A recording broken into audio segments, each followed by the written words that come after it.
Hello, welcome back to another set of short reviews. Today I am reviewing albums number 359 through 350 on the Rolling Stones Greatest Albums of All Time list. Let's get to it. Number 359 is Honky Chateau by Elton John. So this record features superb writing and playing, and despite one oddball moment, demonstrates his forthrightness in his delivery, with nothing forced, nothing fake, and it sounds great too. 3.5. Number 358 is Sketches of Spain by Miles Davis. So Miles here shows his love of dense orchestration and harmonies and wandering modal melodies. It's not jazz, but it is beautiful. 4 out of 4. Number 357 is Between the Buttons by the Rolling Stones. I listened to this album 3 times trying to find something of value. I don't think they play very well. The songs, with a couple of exceptions, are either bad or mediocre. I think the best thing you could say about it is that it seems sincere, like they're not good, but they don't pretend to be, they don't claim to be, and to be honest, I don't think they care if you think they're good or not. I'm going to give this 1 out of 4. Number 356 is 12 Songs by Randy Newman. I should like this music. It's piano-led, it's swinging, it's got a little rock, a little jazz, plenty of sarcasm and satire to find. I should like it, but I don't.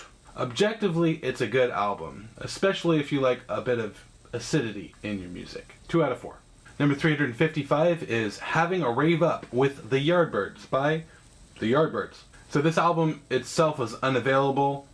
I tried to find a live version that had the same sort of songs, but that sucked. So hopefully the regular album is better than that.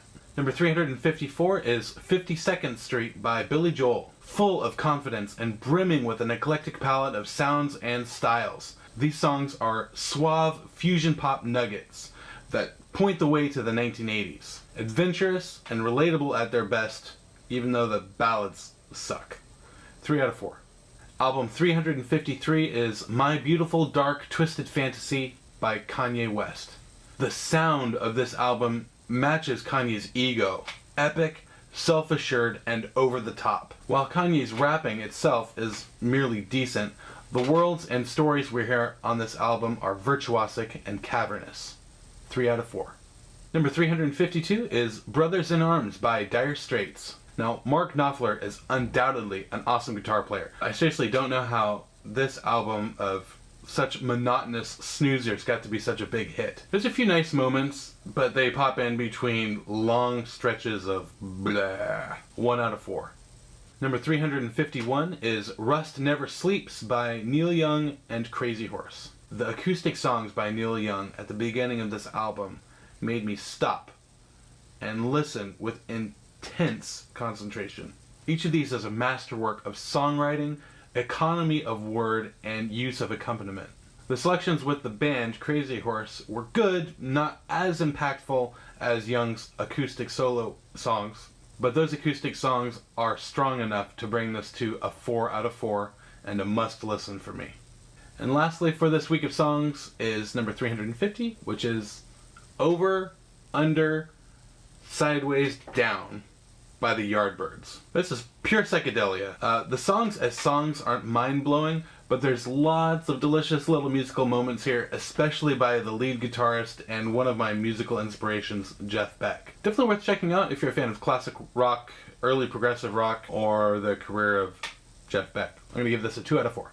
And 10 more down for this week. It looks like this next week is looking to be pretty good. I'm hoping to get more 4s in this next week than I had in this previous selection. As always, leave me a comment if you disagreed or agreed with anything that I had to say. Subscribe for more, and I will see you next time with Jay-Z.